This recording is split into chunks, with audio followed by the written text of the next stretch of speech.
Good afternoon, everyone. Good afternoon. Good afternoon. Good afternoon. Thank you all. Thank you, thank you. Thank you, thank you. So let me say, and I love you back. And I love you back. So let me say, my heart is full today. My heart is full today, full of gratitude for the trust you have placed in me, full of love for our country, and full of resolve. The outcome of this election is not what we wanted, not what we fought for, not what we voted for, but hear me when I say, the light of America's promise will always burn bright. As long as we never give up, and as long as we keep fighting.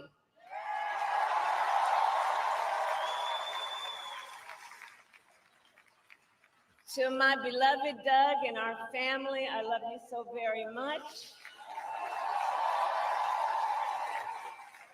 To President Biden and Dr. Biden, thank you for your faith and support. To Governor Walz and the Walz family, I know your service to our nation will continue.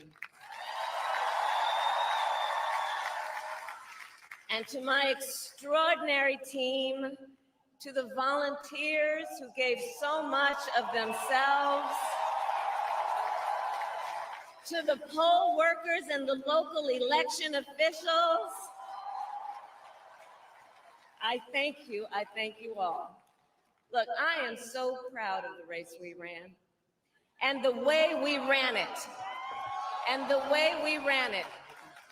Over the 107 days of this campaign, we have been intentional about building community and building coalitions, bringing people together from every walk of life and background, united by love of country with enthusiasm and joy in our fight for America's future. And we did it with the knowledge that we all have so much more in common than what separates us. Now, I know folks are feeling and experiencing a range of emotions right now. I get it. But we must accept the results of this election. Earlier today, I spoke with President-elect Trump and congratulated him on his victory. I also told him that we will help him and his team with their transition, and that we will engage in a peaceful transfer of power.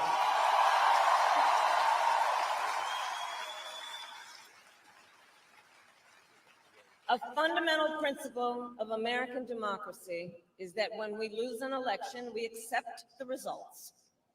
That principle, as much as any other, distinguishes democracy from monarchy or tyranny.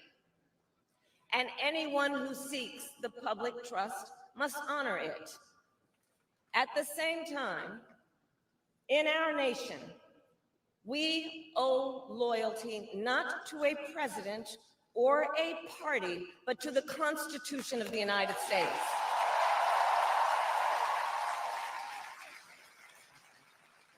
And loyalty to our conscience and to our God. My allegiance to all three is why I am here to say, while I concede this election, I do not concede the fight that fueled this campaign.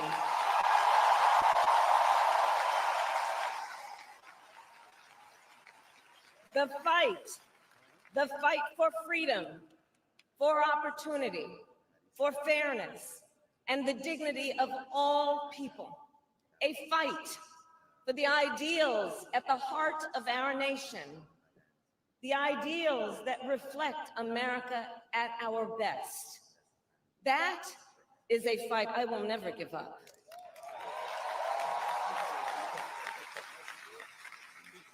I will never give up the fight for a future where Americans can pursue their dreams, ambitions, and aspirations, where the women of America have the freedom to make decisions about their own body and not have their government telling them what to do.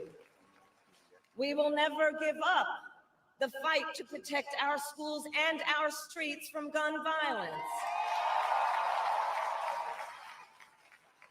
And America, we will never give up the fight for our democracy, for the rule of law, for equal justice, and for the sacred idea that every one of us, no matter who we are or where we start out, has certain fundamental rights and freedoms that must be respected and upheld.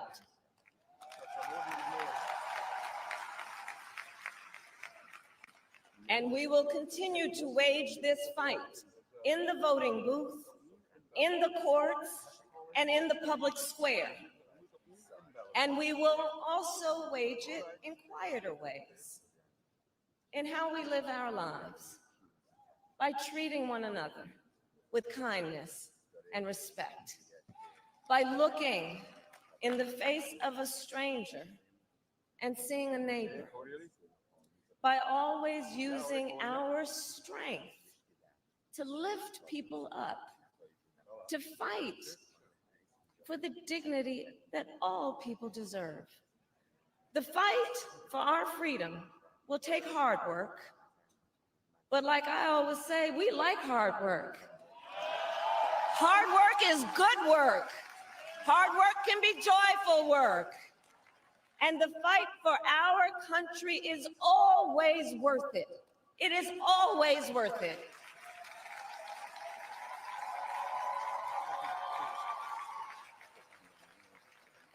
To the young people who are watching, it is, I love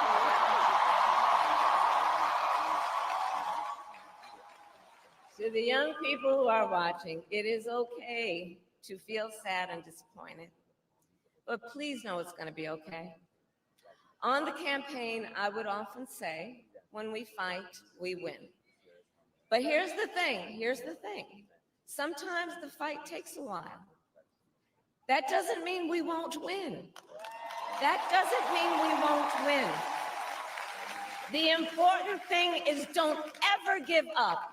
Don't ever give up. Don't ever stop trying to make the world a better place. You have power. You have power. And don't you ever listen when anyone tells you something is impossible because it has never been done before.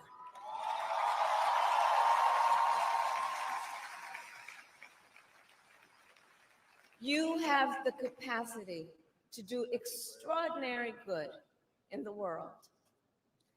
And so to everyone who is watching, do not despair. This is not a time to throw up our hands. This is a time to roll up our sleeves. This is a time to organize, to mobilize, and to stay engaged for the sake of freedom and justice, and the future that we all know we can build together. Look, many of you know I started out as a prosecutor, and throughout my career, I saw people at some of the worst times in their lives. People who had suffered great harm and great pain, and yet found within themselves the strength and the courage and the resolve to take the stand, to take a stand, to fight for justice, to fight for themselves, to fight for others. So let their courage be our inspiration. Let their determination be our charge. And I'll close with this. There's an adage an historian once called a law of history, true of every society across the ages. The adage is, only when it is dark enough can you see the stars. I know many people feel like we are entering a dark time, but for the benefit of us all, I hope that is not the case. But here's the thing, America, if it is, let us fill the sky with the light of a brilliant, brilliant billion of stars. The light of optimism, of faith, of truth, and service.